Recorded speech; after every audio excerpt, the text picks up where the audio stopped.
High command warn ಮಾಡಿದ್ರು ಕೂಡ don't care. ಕಾಂಗ್ರೆಸ್ನಲ್ಲಿ ಮತ್ತೆ ಸಿಎಂ ಕುರ್ಚಿ ಕಿಚ್ಚು ಶುರುವಾಗಿದೆ. ಸೈಲೆಂಟ್ ಆಗಿರಿ ಅಂದ್ರೂ ಕೂಡ ಮತ್ತೆ ಹೊರ ಬರ್ತಾ ಇದೆ ಟಾಕ್ಗಳು. ನವೆಂಬರ್ಗೆ ಡಿಕೆ ಶಿವಕುಮಾರ್ ಸಿಎಂ ಆಗೇ ಆಗ್ತಾರೆ ಅಂತ ಮಾಜಿ ಸಂಸದರು ಹೇಳಿದ್ದಾರೆ.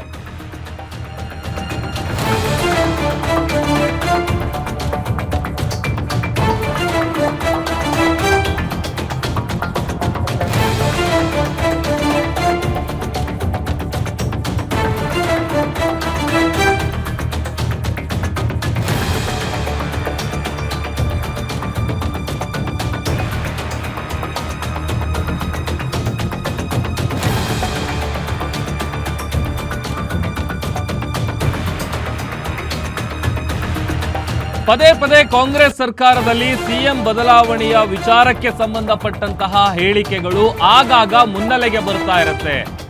ನೋಡಿ, ಒಂದ್ ಕಡೆ ಹೈಕಮಾಂಡ್ ವಾರ್ನ್ ಮಾಡಿದೆ, ಈ ತರದ ಹೇಳಿಕೆಗಳನ್ನ ಕೊಡಬೇಡಿ, ಯಾರೋ ಅದಕ್ಕೆ ಸಂಬಂಧಪಟ್ಟಂತ ಮಾತುಗಳನ್ನ ಆಡಬೇಡಿ, ಸೈಲೆಂಟ್ ಆಗಿ ಬಾಯಿ ಮುಚ್ಕೊಂಡಿರಿ ಅಂದ್ರೂ ಕೂಡ ಇಲ್ಲ. ಈಗ ಮತ್ತೆ ಸಿಎಂ ಕುರ್ಚಿಯ ಕಿಚ್ಚು ಶುರುವಾಗಿದೆ.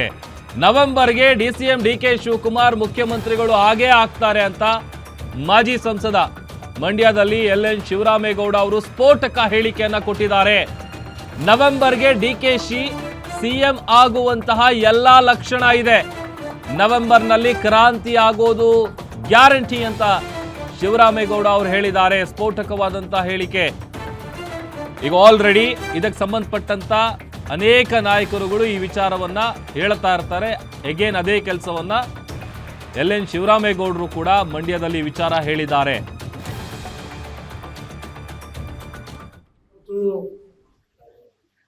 ಡಿಕೆ ಶಿವಕುಮಾರ್ ಅವರು ಮುಖ್ಯಮಂತ್ರಿ ಆಗಬೇಕು ಅನ್ನೋದ್ರಲ್ಲಿ ಎರಡನೇ ಮಾತಿಲ್ಲ.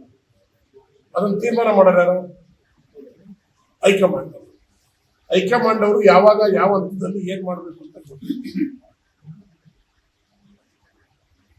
ಅವರು ಎಲ್ಲರಿಗೂ ಪಕ್ಷವನ್ನು ಹೆಂಗ್ ತೆಗೆದುಕೊಂಡು ಹೋಗ್ಬೇಕು, ಮುಖ್ಯಮಂತ್ರಿ ಉಪಮುಖ್ಯಮಂತ್ರಿಯವ್ರನ್ನ ಹೆಂಗ್ ತಗೊಂಡು ಹೋಗ್ಬೇಕು, ನಾವೇನ್ ಮಾಡ್ಬೇಕು ಅನ್ನೋದು ಕಾಂಗ್ರೆಸ್ ಪಕ್ಷಕ್ಕೆ 100ಕ್ಕೆ 100 ಭಾಗ ಅವರವರ ಏನೇನ್ ಕಷ್ಟಪಟ್ಟು ಏನೇನ್ ಮಾಡಿದಾರೋ ಅವರ ಹೋರಾಟ, ಆ ಹೋರಾಟಕ್ಕೆ ಫಲ ಇದ್ದೇ ಇರುತ್ತೆ ಅನ್ನೋದನ್ನ ಅರ್ಥ.